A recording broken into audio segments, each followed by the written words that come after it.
Nagdidilig tayo ng pakwan mga Mars. 3 puno yan.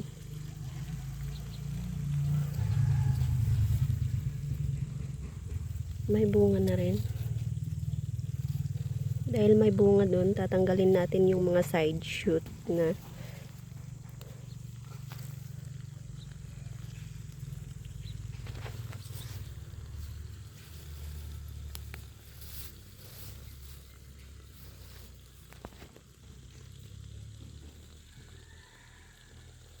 para mapupunta yung vitamins dito sa pinakabunga para mas lalaki siya. May bunga na rin tong kalabasa. Ayan yung prinuning ko noon. Lumaki na rin. Madami na ring bunga tong sitaw mga marikoy.